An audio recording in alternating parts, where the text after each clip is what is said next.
Gram सभा बिरवा बबनी गोविंदपारा से समस्त ग्रामवासियों को हाथ जोड़कर वंदन अभिनंदन।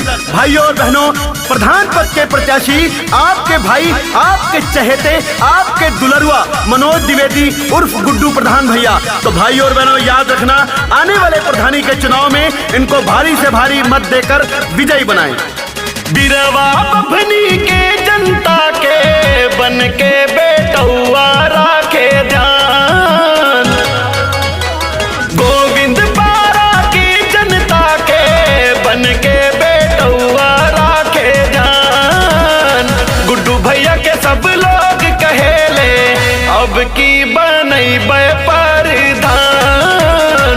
गुड्डू भैया के सब लोग कहेले फिर से बनैबे प्रधान।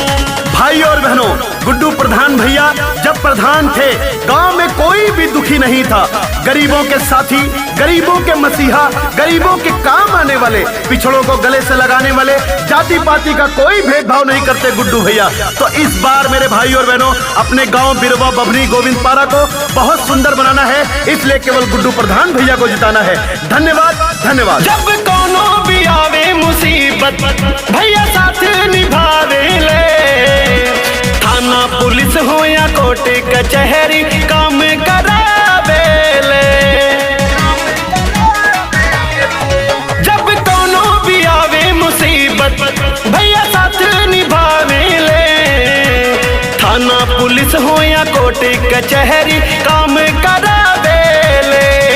मनोज द्विवेदी गुड्डू भैया गौवा गोविंदपारा कैसान।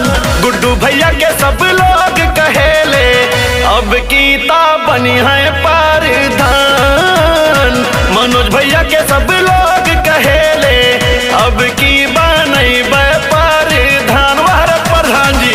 और मेरे भाई और बहनों, हमको पूरा विश्वास हो चुका है इस बार बिरवा बभनी गोविंदपारा की जनता, बुजुर्गों का आशीर्वाद, माँ बहनों का आशीर्वाद, बच्चों का आशीर्वाद मनोज द्विवेदी और गुड्डू भैया के साथ में है। और जब सबका आशीर्वाद गुड्डू भैया के साथ में है तो इनको कोई रोक नहीं पाएगा। जन जब ले रही देहिया में अपन वादा निभाई है हो, बिटिया के शादी माँ बबुआ के मूड़न माँ बढ़ चढ़ के यही है हो।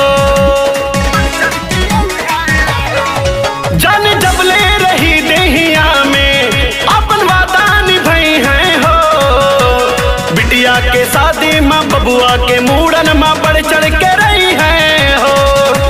पिछड़ा गरीबन के घर दिलवाइन बाटे नेक इंसान।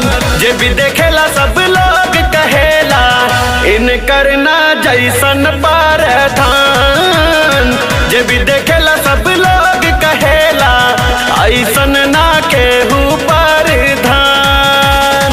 प्रधान ऐसा चुनिए, अरे प्रधान ऐसा चुनिए जिसके सब लोग सुने, चाहे वो नेता हो, चाहे वो मंत्री हो, चाहे वो कोई भी अधिकारी हो, ऐसा प्रधान चुनिए। और ऐसा प्रधान आपका बेटा है, आपका सेवक है मनोज द्विवेदी उर्फ गुड्डू प्रधान। तो गुड्डू भैया को हम सब मिलकर जिताएंगे, आगे बढ़ाएंगे, अपने गांव को सुंदर स्वच्छ बनाएंगे। धन्यवाद।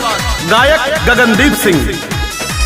गुड्डू भैया हो जइहा बने हैं यही गौवा के मुखिया हो, ना परेशानी में केहू रहेला गरीब या दुखिया हो।